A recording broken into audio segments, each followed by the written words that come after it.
오늘은 그 사도행전 1장 1절부터 14절까지 이제 말씀을 통해서 좀 나누어 볼 텐데, 제목은 새 언약의 출범이라는 주제로 함께 나누어 보겠습니다. 그래서 사도행전 1장을 펴주시면 되겠습니다. 먼저 여러분들은 성경에서 말하고 있는 삼위일체에 대해서 많이 들어보셨을 텐데, 이거에 대해서 믿고 계신가요? 예, 삼위일체란 하나님, 예수님, 성령님이 하나이시면서 또한 세 가지로 나누어진 위격으로 나누어진다는 것을 말합니다. 이 세상에는 이러한 개념이 없죠. 한 사람이면서 세 가지 그 위격으로 나누어진다는 이러한 개념이 없기 때문에 참 인간의 머리로서는 이해를 할 수가 없습니다. 그리고 딱히 표현할 이제 방법도 없습니다. 하지만 성경에서는 그 삼위일체에 대해서 분명하게 이제 말씀하시고 있기 때문에 우리는 그 사실을 믿고 이제 있습니다. 그 삼위일체 중에서도 하나님이면서 한 가지의 위격인 그 성령님에 대해서 많이 들어보셨을 텐데, 어떤 사람들은 또 어떠한 기독교인들은 우리 안에 있는 성령님을 단지 하나의 힘이나 하나의 추가적인 그러한 에너지로 생각하는 경우도 덜어 있습니다. 하지만 성경에서는 분명하게 그 성령님을 이제 하나님이라고 말씀하고 계시고 동일한 분이라고 이렇게 말씀을 하고 계십니다. 그래서 성령님은 이제 창세 전부터 이 세상을 창조하실 때도 관여를 하셨고, 그리고 스스로 존재하셔서 지금까지 그때도 하늘에서 하나님과 예수님과 함께 이제 존재하셨지만, 이 땅인 이 세상에서 내주하신 시점은 그때가 아닌 이제 사도행전 1장의 시대인 오순절 때부터 이 땅에서 지속적으로 내주를 하셨습니다. 성령님께서는. 물론 구약 시대에도 이 땅에 잠시 동안 오신 적도 있으셨고, 또한 신약 시대에 예수님이 지상 사역을 이제 하실 때도 같이 사역을 하신 경우도 있었지만, 말씀드린 것처럼 특별한 경우와 이제 특별한 사람들에게만 잠시 주어지는 게 이제 성령님이셨습니다. 이 구약 시대 때 특별한 사람들에게만 역사하신 성령님께서는 지금은 여러분들과 함께 하시고 계시고, 그러한 사실은 정말 귀한 일이며 큰 복입니다. 그래서 우리는 성령님을 우리에게 주신 하나님의 그 의도와 그 특권과 그러한 것을 제대로 알고 신앙생활에서 충분히 복을 누려야 되겠습니다. 그래서 오늘 살펴볼 사도행전 전체에는 하나님께서 우리에게 주시겠다고 하신 그 성령의 언약을 성취함으로써 이 땅에서 이루어진 성령님의 역사가 매우 잘 드러나 있는 책입니다. 예수님이 부활하시고 이 세상에서 복음이 전파될 때 참 많은 복음의 핍박과 박해가 있었지만, 참 작은 다락방에서 시작해서 당시 사도행전 시절에 로마의 전역까지, 지금으로 따지면 이탈리아죠. 이탈리아와 이집트 그쪽 전역까지 복음이 전파된 건데, 단 몇 년 만에 하나님의 복음이 완전히 전파가 되었습니다. 이것은 성령님이 없었더라면 불가능한 일이었을 것입니다. 자, 한 가지 여쭤볼 텐데, 사도행전의 주제를 생각하면 단지 그 책 제목만 보면은 어떠한 것이 가장 먼저 떠오르시나요? 저 같은 경우에는 그 주요 사도의 중에서 베드로와 바울의 사도들이 힘쓰고 애쓴 것이 먼저 기억이 납니다. 왜냐하면 사도행전이라는 책 제목만 단순히 생각을 하면은 사도행전이기 때문에 두 핵심의 사도인 베드로 사도와 바울의 사도의 그 행적과 일생의 길이 참 사도행전의 제목과 매우 비슷하기 때문입니다.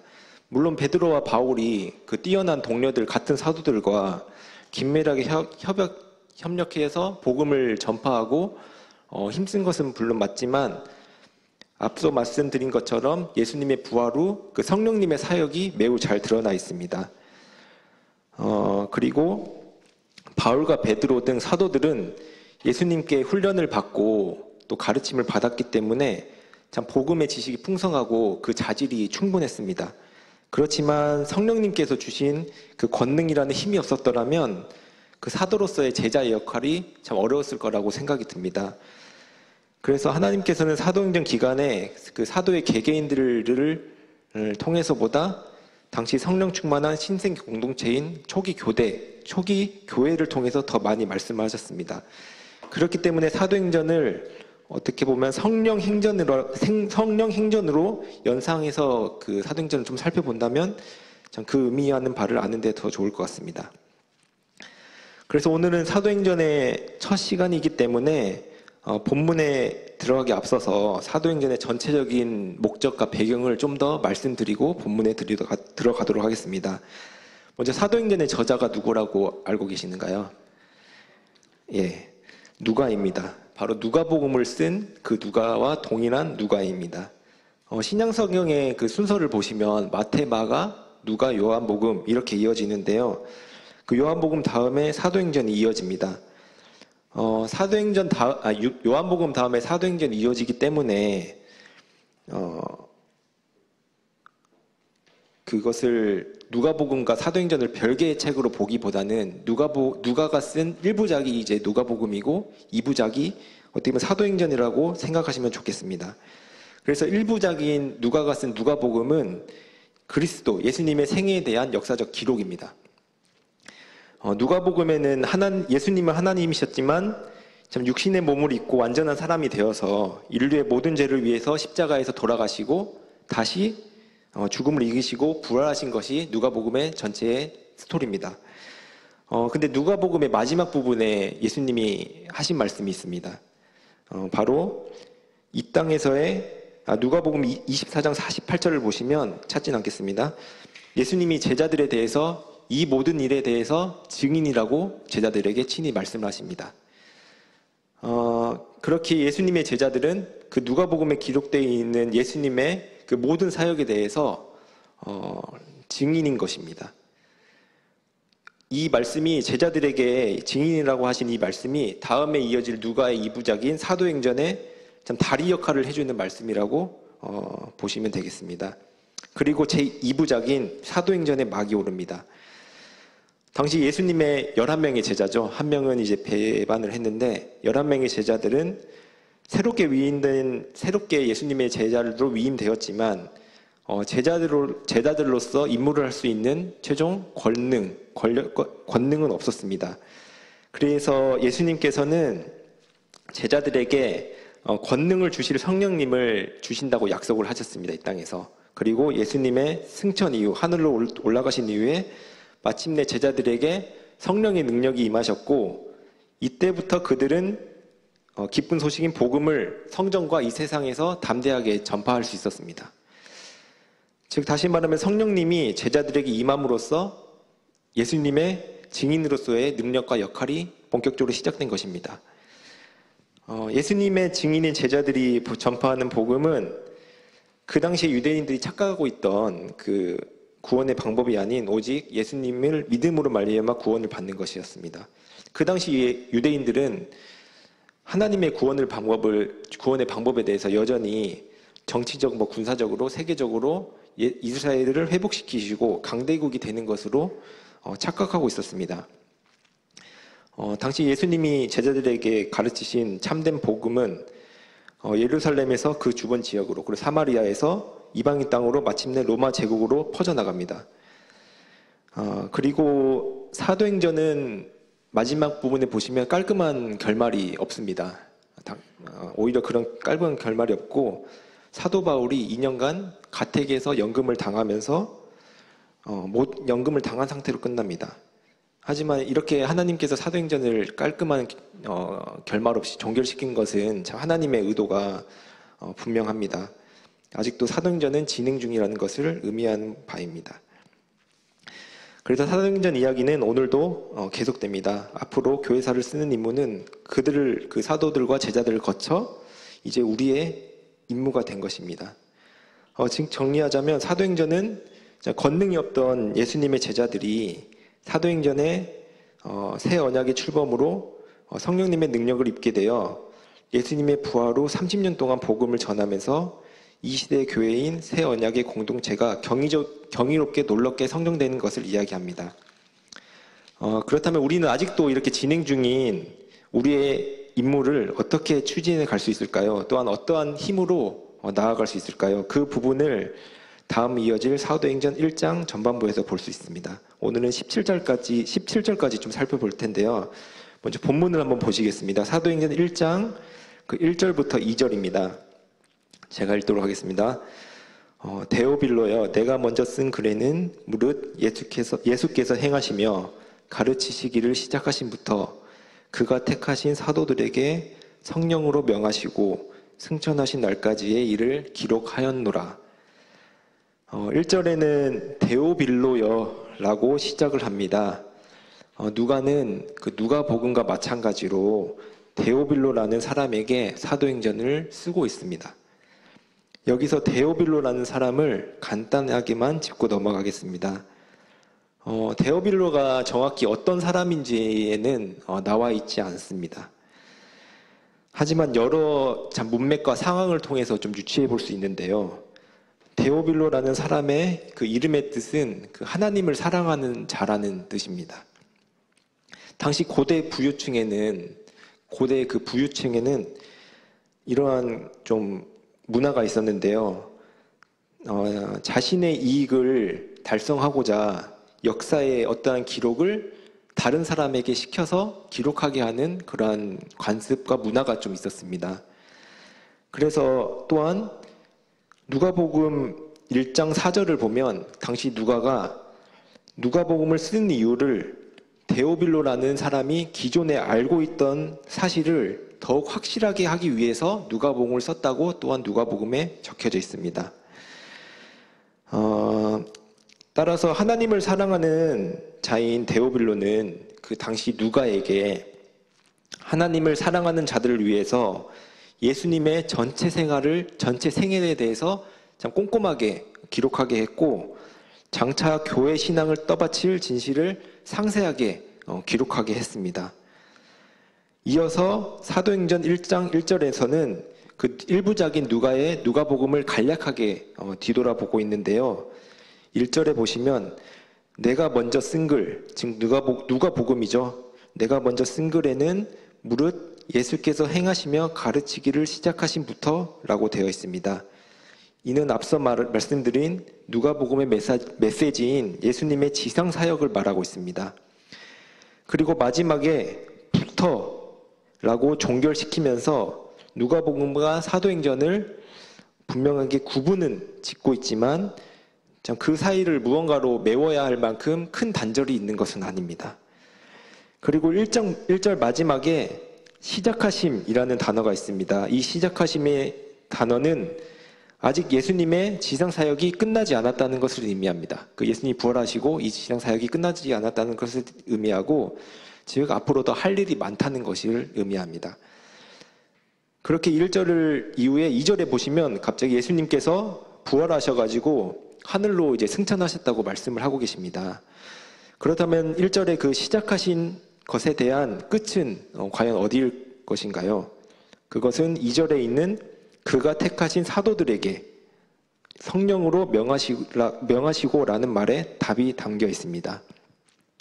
3절부터 5절을 잠깐 보시겠습니다. 제가 읽겠습니다. 그가 고난 받으신 후에 또한 그들에게 확실한 많은 증거로 친히 살아계심을 나타내사 40일 동안 그들에게 보이시며 하나님 나라의 일을 말씀하시니라. 사도와 함께 모이사 그들에게 분배하여 이르시되 예루살렘을 떠나지 말고 내게서 들은 바 아버지께서 약속하신 것을 기다리라. 요한은 물로 세례를 베풀었으나 너희는 몇 날이 못되어 성령으로 세례를 받으리라 하셨느니라. 이어지는 3절을 보시면 부활하신 예수님께서는 40일 동안 이 땅에서 지내셨습니다. 이때 예수님은 부활하신 후에 그냥 편히 쉬신 게 아니라 감사하게도 제자들을 위로하고 가르치셨습니다. 그 40일 동안. 당시 제자들은 자신들이 왕으로 모시던 예수님께서 갑자기 십자가에서 죽으시고, 또한 자신들은 예수님을 버리기까지 한 자신들을 되돌아보면서 매우 어둡고 참 침울한 그러한 상황을 보냈을 거라 생각이 됩니다. 자신들이 예수님을 스승이라고 믿고 따르던 그분이 당시 제일 처참한 십자가에서 처참히 돌아가시는 것을 보면서 참 있을 수 없는 일이라고 공포에 휩쓸려 있었을 것입니다. 그러나 3절에 보시면 예수님께서 그들에게 확실한 많은 증거로 친히 다시 살아나심을 나타냈다고 되어 있습니다. 예수님께서는 부활하신 후에 많은 증거로 자신을 증명을 하셨습니다. 이는 당시 제자들 상황에 매우 반가운 일이었습니다. 당시에는 유령이라는 것을 또 믿었고, 바리새인들의 통상적인 부활의 개념에 어떠한 것이 있었냐면, 먼 훗날 의인과 악인이 함께 집단으로 부활할 것이라는 잘못된 교리도 있었습니다. 그 때문에 십자가에서 죽으신 예수님께서 갑자기 홀로 기적적으로 살아나셨다는 것은 정말 믿기 어려웠을 것입니다. 그래서 예수님께서 40일 동안 자신이 하나님이 정하신 방법으로, 그 바리새인들이 생각하는 방법이 아닌 하나님이 정하신 방법으로 부활하셨다는 것을 친히 증거를 많이 하셨습니다. 또한 3절 후반부에 보시면 하나님의 나라의 일을 말씀하셨다고 되어 있습니다. 예수님은 하늘로 승천하시기 전까지 제자들에게 하나님 나라에 대한 제자들의 잘못된 생각과 개념을 바로 잡아주셨습니다. 이렇게 40일 동안 예수님이 제자들에게 자신의 부활로 위로하시고 또한 하나님의 나라를 가르치신 결과, 그 아까 말씀드린 누가복음 마지막에 제자들에게 증인이 되라고 말씀하셨죠. 그러하신 것처럼 제자들은 예수님의 증인으로서 하나님의 진리의 복음을 전파할 수 있는 자질을 잘 갖추게 되었습니다. 그러나 한 가지 좀 빠진 게 있는데, 아직은 하나님께서 과거에 그 약속하신 성령님을 아직 주시지 않았기 때문에 제자들은 지식과 자질은 풍성했지만 예수님의 제자이며 예수님의 증인으로서 복음을 전파할 수 있는 그러한 권능은 없었습니다. 4절을 보시겠습니다. 예수님께서 말씀하십니다. 사도와 함께 모이사 그들에게 분부하며 이르시되 예루살렘을 떠나지 말고 내게서 들은 바 아버지께서 약속하신 것을 기다리라 라고 말씀하십니다. 제자들에게 예수님은 아버지 하나님께서 약속하신 바를 기다리라고 말씀하십니다. 예수님의 증인으로서 역할을 하러 세상에 당장 나가지 말고 기다리라고 말씀하신 것입니다. 여기서 아버지께서 약속하신 바가 무엇일까요? 지금 생각하시는 것과 같이 과거에 약속하신 성령님이십니다. 그리고 이어지는 5절에서 요한은 물로 세례를 베풀었으나 너희는 몇 날이 못되어 성령으로 세례를 받으리라 라는 말씀이 이어집니다. 예수님께서 하늘로 올라가시기 전에 다시 한번 제자들에게 성령으로 세례를 받을 것이라고 말씀하고 계십니다.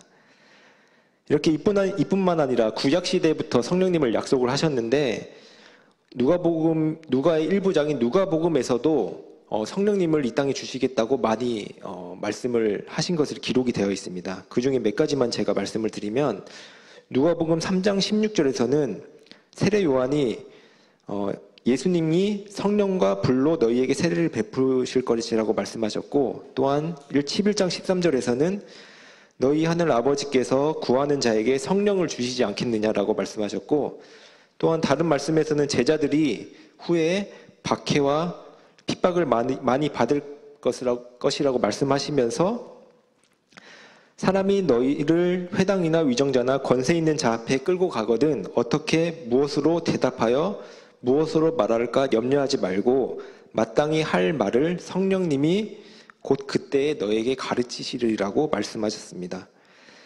하지만 이어서 예수님께 이렇게 가르침을 받고 있는 제자들이 6절에서 예수님께 가르침을 잘못 이해한 듯한 좀 잘못된 질문을 합니다. 6절입니다. 제자들이 예수님께 물어봅니다. 주께서 이스라엘의 나라를 회복하심이 이때나이까? 이렇게 제자들이 질문을 합니다. 이 말씀을 볼 때 아직까지도 제자들은 예수님의 복음을 이해하느라 좀 애를 먹은 것 같습니다. 그들은 평생 하나님의 나라, 하나님의 나라가 곧 이스라엘만 해당이 되고 그들이 고대하던 메시아는 매우 약해진 그 히브리 민족을 되살려 회복시킬 것이라고 생각을 합니다. 물론 이때 제자들이 착각한 이스라엘에 대한 하나님의 계획은 아직 끝이 난 건 아닙니다. 하나님이 정하신 때에 반드시 이스라엘을 회복하시고 계획을 이루실 것입니다. 이어서 제자들의 이러한 애매한 질문에, 잘못된 물음에 예수님께서는 7절에서 단호하게 제자들에게 답을 하십니다. 7절입니다. 이르시되 때와 시기는 아버지께서 자기의 권한을 주셨으니, 즉 하나님의 나라죠. 너희는 알 바가 아니라고 말씀하십니다. 친히 제자들에게 증인이라고, 또 제자들에게, 가장 아끼는 제자들에게 너희는 알 바가 아니라고 말씀하십니다. 그리고 이와 같이 말씀하십니다. 8절입니다. 오직 성령이 너희 제자들에게 임하시면 너희가 권능을 받고 예루살렘과 온 유대와 사마리아와 땅끝까지 이르러 내 증인이 되리라 하시니라. 예수님께서 제자들에게 이렇게 답변을 하십니다.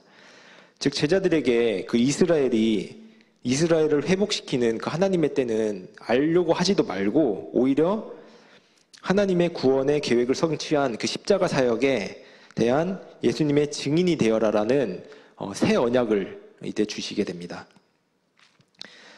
하지만 이 8절에서 땅끝까지 증인이 되리라 라는 예수님의 말씀에 대한 조건이 있습니다. 그 조건이 다음 8절 전반부에 나와 있는데요. 8절 전반부에 오직 성령이 너희에게 임하시면 땅끝까지 증인이 되는 너희가 권능을 받는다고 되어 있습니다. 즉 반드시 성령님께서 이 땅에 주어졌을 때 제자들에게 권능이 주어지는 것입니다. 이것은 구약시대 때 없었던 이제 새롭게 주님이 약속하신 새 언약의 본격적인 출범입니다. 8절에서의 제자들이 받게 될 이 권능은 헬라어 단어로는 능력이나 그의 역량을 뜻합니다. 제자들은 즉 성령의 권능을 입어야 비로소 예수님의 증인으로서 능력이나 역량을 갖추게 됩니다. 그리고 이러한 권능을 입게 되면 이 제자들이 예수님의 증인으로서 온 유대와 사마리와 땅끝까지 내 증인이 될 수 있다고 말씀하시고, 여기 있는 땅끝까지라는 단어는 지금 시대 교회의 이야기의 전조의 단어입니다. 그리고 구절을 보시겠습니다. 이와 같이 예수님께서 이 말씀을 다 마치시고 그들이 보는데 올려져 가시니 구름이 그를 가리어 보이지 않게 하더라. 예수님은 부활 후 40일 동안에 새 언약의 출범인 제자들에게 복음을 가르치셨고, 그 가르침에 더하여 성령님이 분명히 제자들에게 임하시겠다고 약속 후 이제서야 하늘로 이제 올라가시게 됩니다. 예수님은 이 세상에서, 이 땅에서 있다가 천상의 영역으로 이동을 하셨습니다. 예수님은 하늘로 이제 올라가셨지만 또 다른 하나님이신 성령님을 이 땅에 보내주시겠다고 약속하시고 하늘로 올라가셨습니다. 이제 하늘로 올라가신 예수님은 세상 만물의 통치자의 자리에 앉아서 이 세상을 다스리고 계시면서 또한 구원받은 우리에게 주신 성령님을 통해서 또 우리와 또 함께하고 계십니다. 성령님을 통해서 이 땅에 있는 우리에게 예수님의 증인이 될 수 있는 권세와 능력을 주십니다. 이어지는 10절에서 11절입니다. 올라가실 때에 제자들이 자세히 하늘을 쳐다보고 있는데 흰 옷 입은 두 사람이 그들 곁에 서서 이르되 갈릴리 사람들아 어찌하여 서서 하늘을 쳐다보느냐. 너희 가운데서 하늘로 올려지신 이 예수는 하늘로 가심을 본 그대로 오시리라 하였느니라. 흰 옷을 입은 천사들로 이제 보게 되는데, 흰 옷을 입은 천사들은 제자들과 당시 몇몇 사람들 곁에서 얘기를 합니다. 예수님은 보신 그대로 다시 오시겠다고 분명히 말씀하셨습니다. 다시 오실 때는 예수님은 다시 태어나는 것도 아니고, 또한 다른 사람의 몸으로 들어가서 다시 오시는 것도 아니고, 그리고 영으로 다시 오시는 것도 아니고 올라가신 몸 그대로 다시 내려오시겠다고 분명히 약속하십니다.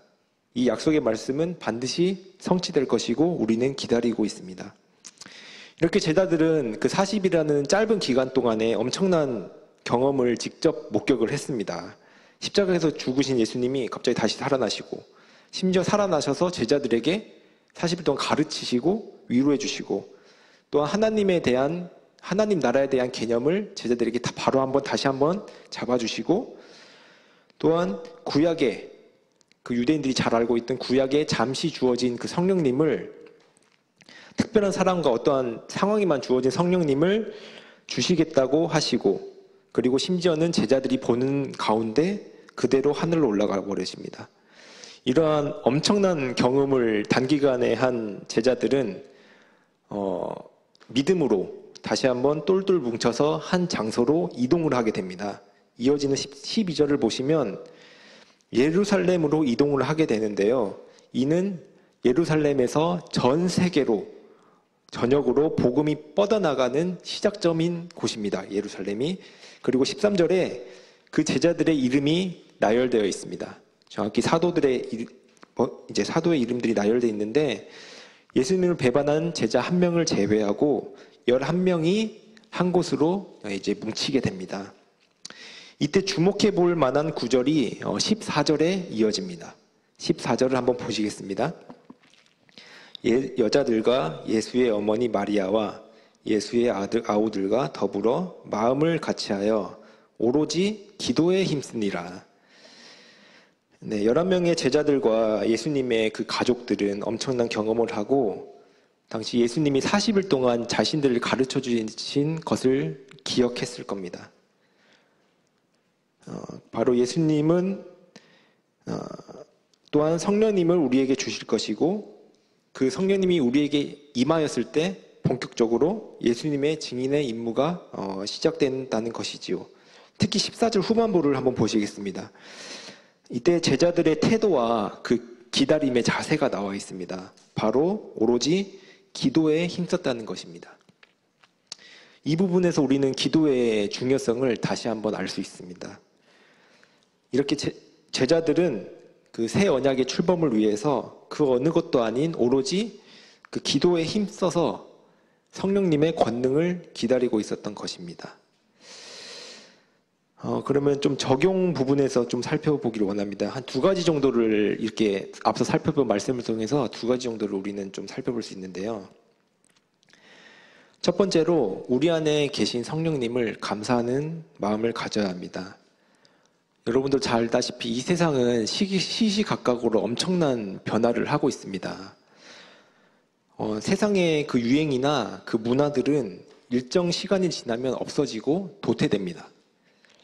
하지만 성령님이 이루신 새 언약은 2000년이 지나는 시점에서도 잊혀지거나 변하거나 도태하는 것이 아니라 오히려 발전돼 가고 있습니다. 왜냐하면 이것은 단지 세상에서 매력을 끄는 것이나 지식에 머무는 것이 아니라 바로 하나님이신 성령님께서 하신 일이기 때문입니다. 당시 예루살렘에서 시작된 하나님의 이야기는 지금도 전 세계로 뻗어나가고 있습니다. 우리는 이러한 성령님의 역사와 우리 안에 계심을 항상 감사해야 하고, 우리에게 이러한 성령님의 역사가 지속적으로 역사하도록 날마다 기도해야 합니다. 2번째로 기도에 힘써야 합니다. 제자들이 예수님이 부활하시기 전에 성령님을 주시겠다고 하셨기에 제자들은 성령님을 기다리면서 기도에 전념하면서 성령님을 주시기를 고대하고 기다렸습니다. 즉 하나님의 역사하심의 전초전에는 기도는 절대 빠질 수가 없습니다. 기도가 없이는 절대 이루어질 수가 없다는 것을 볼 수 있습니다. 우리가 하는 모든 일에 대해서 기도가 빠져서는 안 된다는 것입니다.